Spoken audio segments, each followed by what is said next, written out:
The Cold War evolved out of the international power vacuum created by the demise of European power at the end of World War II in 1945. The destruction of Europe as a center of global political and military power had left the United States and the Soviet Union as the world's leading superpowers.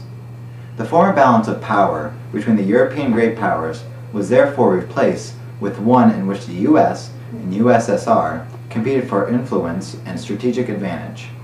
Their conflicting political ideologies and economic interests defined the international politics and the economic development of the world for the next half-century. The nuclear arms race, the space race, and proxy wars all contributed to the built-up tension between these two superpowers. Action. The 1980 United States Olympic hockey team will always be in our memories as one of the greatest sporting events of all time. In fact, Sports Illustrated selected the team's accomplishment as the #1 sports moment of the 20th century. The Olympics came at a difficult time for the Soviet and the U.S. relations, as they were deep into the Cold War. Only months before the Games began, the USSR had invaded Afghanistan, and there is speculation that the Soviet team would not show up. However, they competed in the Lake Placid Games. The Soviets were a dominant force when it came to hockey. They had won every Winter Olympics since 1960. They were a heavy favorite, and the Soviets had won 27 games without a loss. The U.S. team was made up of a group of college students with no Olympic experience. When Herb Brooks was interviewed for the job of U.S. coach, he said his goal was to beat the Soviet Union. The committee member looked at him and said, "That's a pretty lofty goal, Herb." Tryouts for the team were held at National Sports Festival in Colorado Springs. They're supposed to last a week, with players selected by Brooks and the committee of advisors. Instead, they lasted only a few hours, and Brooks chose the team on his own, ignoring his advice.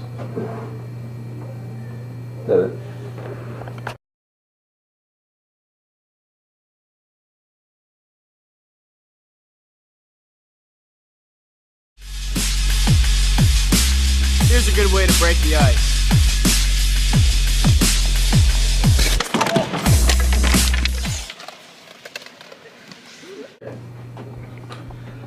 Herb Brooks was known as the fiery head coach of the 1980 U.S. Olympic team. Herb chose a team of 20 of the best college players in the nation. He disciplined his team like no other, making them do harsh conditioning drills such as Herbie's. Are you kidding me? You guys expect to beat the Soviets with that kind of attitude? Get on the line!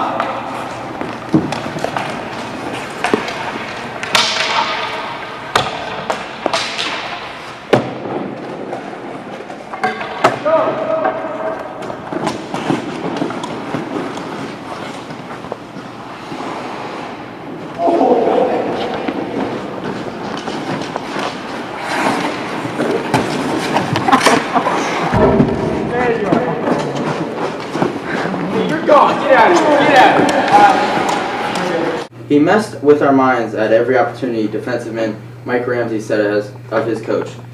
He said that if practices run too smoothly, you are probably practicing things you already know. If Herb came into my house today, it would still be uncomfortable, Captain Mike Eruzione said after the event. He had favorite expressions, which the players referred to as Brooksisms. One of his favorites, "You people are playing worse every day, and right now you're playing like the middle of the month." Brooks was known for playing with people's minds. For example, he called Eruzione into his office a month before the Olympics and said he might not survive the final cut. "I told Mike he had to show me something in the next few games. He did." The Soviet Union was unstoppable. The last exhibition game was against the Soviet Union for the United States, and they lost 10-3. Losing confidence was not what they wanted going into the Winter Olympics in Lake Placid, New York. In the first game of the Winter Olympics, they pulled a draw against the highly favored Sweden. The score ended at 2-2 with a final score by the U.S. with 27 seconds left of the third period. The second game they played was against Czechoslovakia. They would go on to win the game 7-3. These two games were the most difficult and challenging games. They would then go on to beat Norway 5-1, beat Romania 5-2, and West Germany 4-2. They then made it to the medal round. Okay.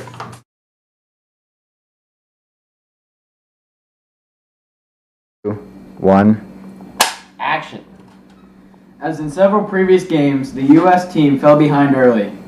Vladimir Krutov deflected a shot by Alexei Kastranov past U.S. goaltender Jim Craig to give the Soviets a 1-0 lead. After Buzz scored, the United States tied the game. The Soviets struck again with a Sergei Makarov's goal. With the team down 2-1, Craig improved his play, turning away many Soviets before the U.S. team had another chance on a goal. The Soviets had shot 39 shots and the U.S. 16. In the wondering seconds of the first period, Dave Christian fired a slap shot at Trekkie from 100 feet away. The Soviet goalie saved the shot, but misplayed the rebound, which bounced 20 feet in front of Mark Johnson, who sliced between two defenders, found the loose puck, and fired it past Trekkie to tie the score with 1 second left in the period. This would be an important judgment call by the officials, as an official announcement confirming the goal did not come until many Soviet players were off the ice and heading to the locker room before intermission. In the second period, Tikhonov replaced Trekiak with goaltender Vladimir Myshkin immediately after Johnson's game-tying goal, a move which shocked players on both teams, and Tikhonov later identified this as the turning point of the game and called it his biggest mistake of his career. Years later, when Johnson asked Slava Festov, his NHL teammate, about the move, Flesnov responded with, "Coach crazy." Myshkin allowed no goals in the second period. The Soviets dominated play in the second period, outshooting the Americans 12-2, but scored only once on a power play goal by Alexei Myshkin. After 2 periods, the Soviet Union led 3-2.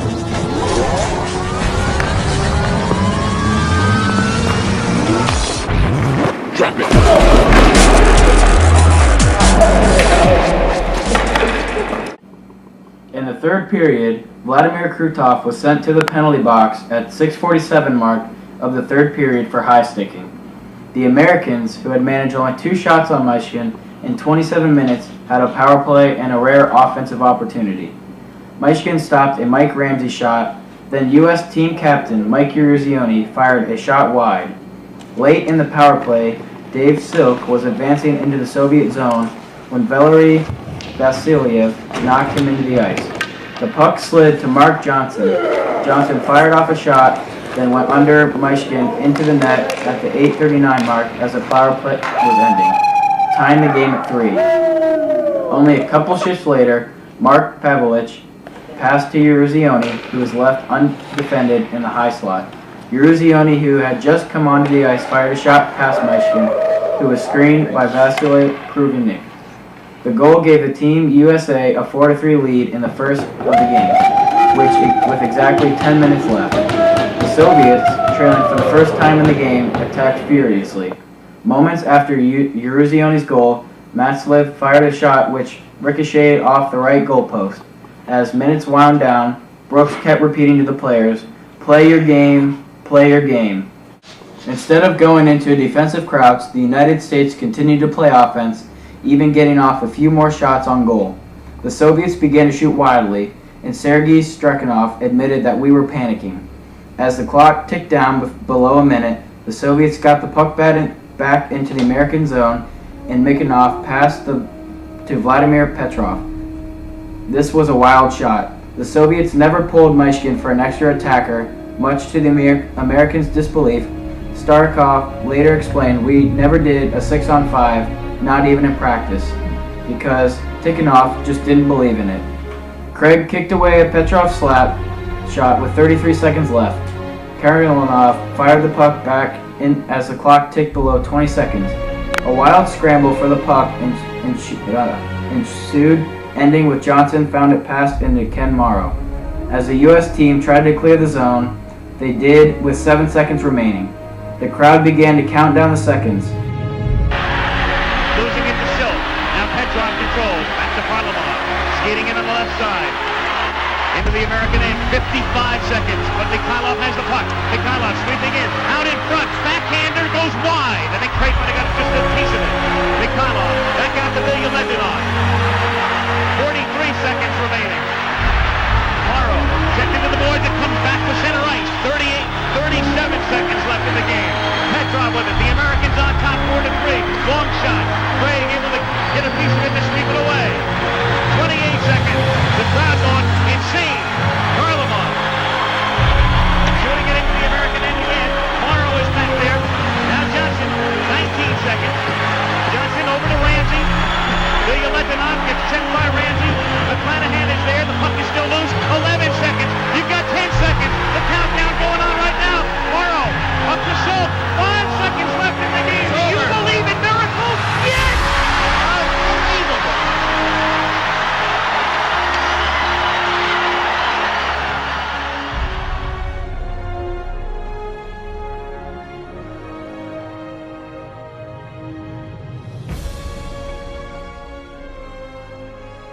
I'm a goofy goober.